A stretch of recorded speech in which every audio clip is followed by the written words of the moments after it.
Hi guys, welcome to my channel. It's Molly in Molly's Corner. I thought it would be really fun if I did the Booktube Newbie Tag just to kind of introduce myself to you all. So the first question, I kind of have my phone so I'm going to be referencing it. Why did you start this channel? I started this channel just because I love books so much, and I realized that when my friends and cousins come over, I'll start these really long conversations about books and the books that I most recently read, and not all of them read books as much as I do, so it's kind of like I'm talking to a blank wall. And of course they're very kind and they listen and they follow and nod along and ask really good questions, but I don't know, I don't really see that fire to know or even to read the book as well within them, so I thought it would be really good to find another outlet to kind of be able to talk about the books and kind of have like a back and forth, if you guys would, like in the comments, and just be a part of a community that looks really supportive and kind and understanding. I think it'd just be really fun to become like connected to this community. What are some fun and unique things you could bring to Booktube?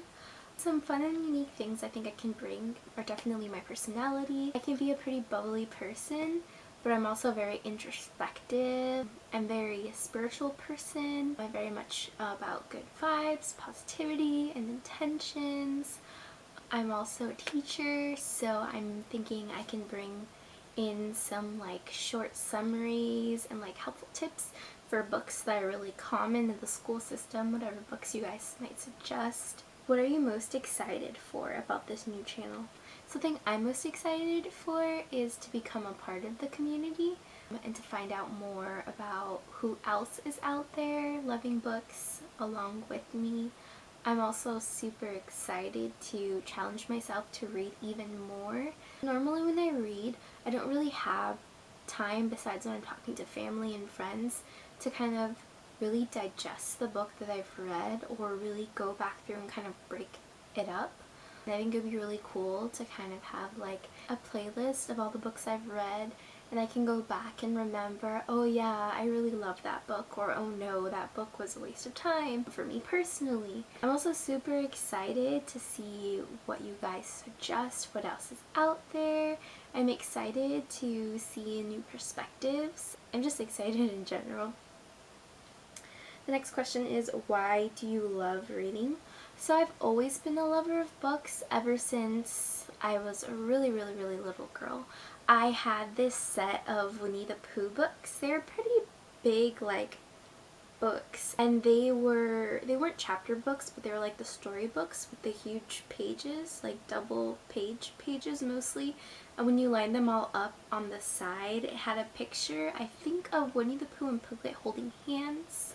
I could try to find a picture of it online and kind of like insert it here.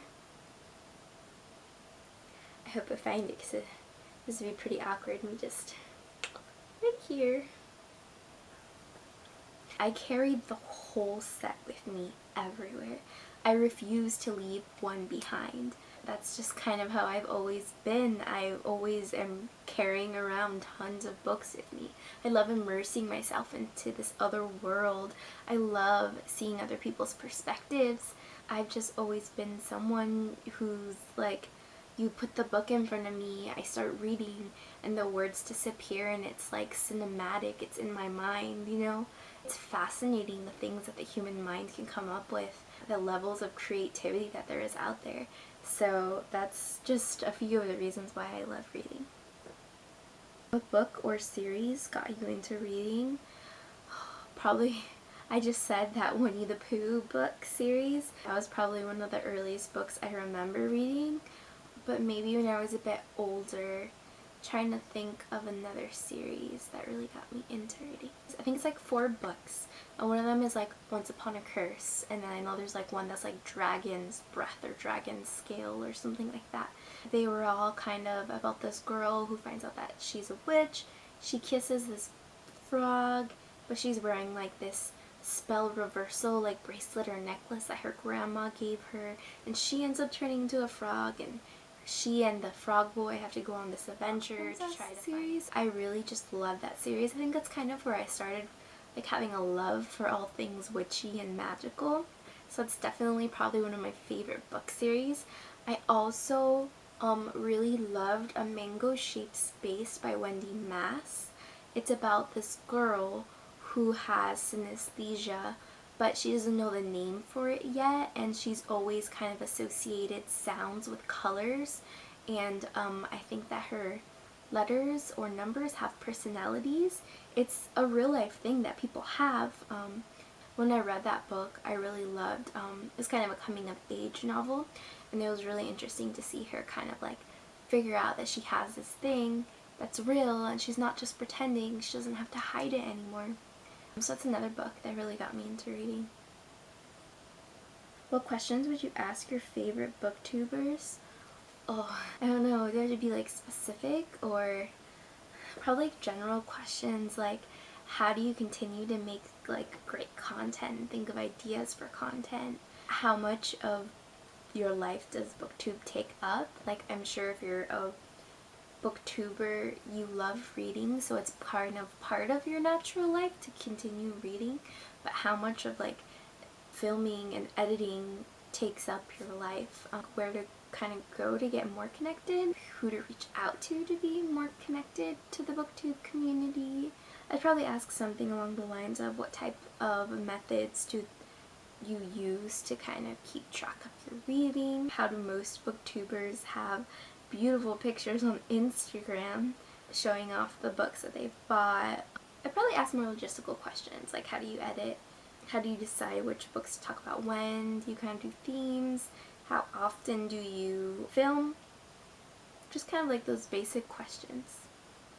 What challenges do you think starting a booktube channel will be the hardest to overcome? Probably the biggest challenge is, to me personally, is going to be being natural in front of a camera. I'm already kind of an awkward person in general. I'm also very introverted, so like talking to a camera right now is kind of weird for me. It's like talking to someone but nobody's nodding and like encouraging me to go on. I mean, right now I'm filming this in the middle of the night when my roommate's gone. It's kind of like people look at you weird when they're like, oh, you want to start a YouTube channel? And I'm kind of like, yeah, I do. And I've been thinking about it for a while. But probably the biggest thing for me to get over is being natural in front of the camera. Probably figuring out how to like improve my editing process as time goes on. Continuing to have really good content. Working on facial expressions. Just because my face is a dead giveaway from everything. One example, I noticed it when I filmed a couple times, is that my eyebrows go a little crazy. I kind of like raise them up a lot, I think to emphasize my words. I don't really notice that I'm doing it and it just happens. So I hope that my eyebrows chill out after a while. Probably just speaking naturally. I notice I have a lot of ums and likes, which I don't normally have in my everyday conversations. So that'll be something that is kind of like a hurdle, is just being myself, being natural. When did you start reading? I kind of touched on this a bit before earlier. I was a super smart baby. I don't remember probably the age when I started avidly reading, but I mean by the time I went to pre-kindercare, I don't know what you call it, I was already reading before then. So maybe around the age of 3 or 4. I didn't have a sibling until I was around 4. I read a lot to kind of keep myself company. My family wasn't really big on TV back then, so a book was always kind of like my companion. And I've always been, like I said, an introvert, so just a book by myself in the living room or in my room. I don't know, I'm an introvert. I like reading books by myself in the corner. Where do you read? Where don't I read, right? No, most of the time I would say I read either in bed or at a coffee shop, at a park, or just outside on the blanket if it's a nice enough day. Sometimes I'm on the couch in the living room. I don't really have a designated spot to read. What kind of books do you like to read? I'll kinds, I guess. I mean, I probably read more fiction than nonfiction, and out of the fiction, I've always been into sci-fi and fantasy. More recently, however, I've really been into thrillers and books that have to do with crime or mysteries. I've always really loved books about pirates, books about witches or sorcerers, books with magic, vampire books. I've also really loved the classics. I really like reading about the Holocaust era, Victorian era, books from the 1920s. I really love period pieces. Steampunk is one of my favorite genres. I really like reading about mermaids. Mermaids are my favorite. I also really like reading poetry. So that's all that was on the list that I was looking off of. Thank you all for joining me here in my corner. I hope you guys all have a great day, and I'll see you next time.